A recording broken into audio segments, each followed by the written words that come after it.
Last but not least ఇంకా curtains ఇవన్నీ వేస్తే ఇంకా పనులు మొత్తం కంప్లీట్ అయిపోయినట్టే. నేను ప్రతి పండగకి కూడా నైట్ టైమే కర్టన్స్ ఇవన్నీ అయితే వేసేసుకుంటా. ఎందుకంటే పండగ రోజే మనము అన్నీ వేసుకొని అన్నీ సర్దుకోవాలనుకుంటే మనకు ఆ పనితో పాటు ఈ పని కూడా రిస్క్ అయిపోతుంది కాబట్టి నేను ఎప్పుడు అన్నీ ముందు రోజే అన్నీ చేసేస్తానన్నమాట. ఇంకా నైటే ముగ్గేసేసుకోవాలని డిసైడ్ అయిపోయా. ఎందుకంటే మనకి పండగ టైంలో పనులు చాలా ఉంటాయి కాబట్టి ఇంకా ముగ్గు దగ్గరే ఉంటే మనకి టైం వేస్ట్ అయిపోతుంది.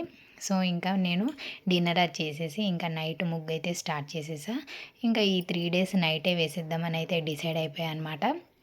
ఇంకా ఒక్కదాన్నే వేస్తున్నానని ఇంకా మా హస్బెండ్ కూడా నాకు హెల్ప్ చేస్తున్నాడు. తను కూడా బాగానే నీట్‌గా అన్నీ ఏస్తాడనమాట. ఇంకా పాప కూడా మాతో పాటు లెగిసే ఉంది. ఇంకా ఫైనల్లీ నా ముగ్గు అయితే కంప్లీట్ అయిపోయిందనమాట. ఇదే ఫస్ట్ టైం అనమాట డైరెక్ట్ అమ్మాయి ముగ్గు వేయడం. నేనైతే ట్రై చేయలేదు. ఈ కుండ అవన్నీ వేయడం అయితే కామన్. ఇంకా నా ఫైనల్ అవుట్‌పుట్ ఎలా వచ్చిందో నాకు కామెంట్ సెక్షన్‌లో కామెంట్ చేయండి.